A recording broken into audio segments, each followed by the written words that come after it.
Bonjour Laurent. Bonjour Laure. Est-ce que vous pouvez vous présenter? Oui, donc je suis Laurent Gauthier, journaliste basé à Beaune. Donc j'ai fait des études de journalisme, puis passé un certificat professionnel d'analyse sensorielle pour me spécialiser sur la partie dégustation.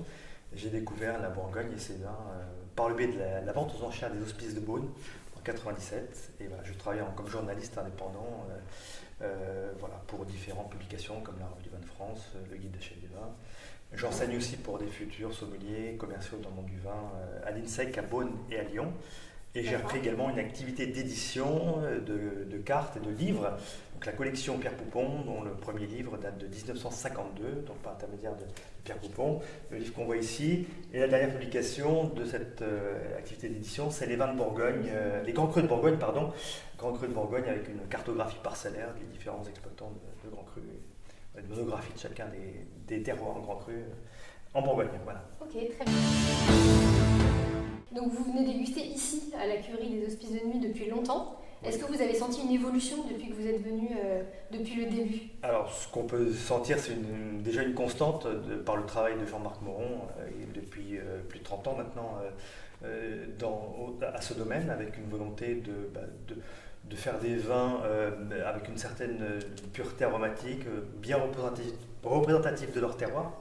Une volonté de faire des vins, certes avec de la profondeur du fond, mais aussi une certaine élégance, de récolter à bonne maturité et de s'inscrire dans la durée.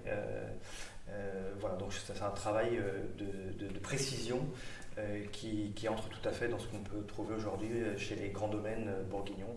Voilà. Ok, très bien. Donc vous êtes venu année après année, et alors cette année, quel est votre ressenti du millésime? Alors on est sur un millésime qui a pas mal de fraîcheur, de précision aromatique.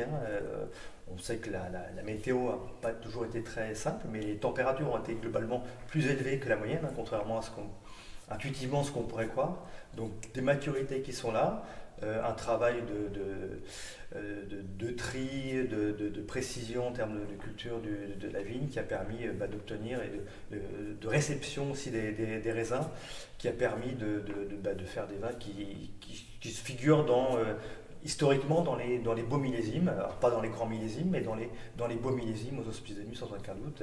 Et ce qu'on peut regretter, c'est que finalement il y ait peu de volume par rapport à la qualité des vins qui sont présentés.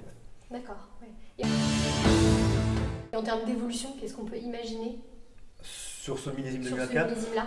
Un millésime de garde, pas forcément de très très longue garde, mais en tout cas de garde moyenne, mais en tout cas des vins qui vont faire plaisir, je pense, assez tôt et qui vont pouvoir être gardés, conservés dans une bonne cave sans aucun problème pour les très belles cuvées, au moins une dizaine d'années sans aucun souci. Je suis très confiant sur le futur avec ce bon niveau d'acidité, cette concentration malgré tout dans les vins, ce qui peut paraître surprenant, mais je pense qu'on peut être tout à fait confiant sur la capacité de garde, et je pense que c'est des vins qu'on retrouvera avec plaisir dans 5 ans, dans 10 ans sur table sans aucun souci. Ok, très bien. Merci beaucoup. Merci.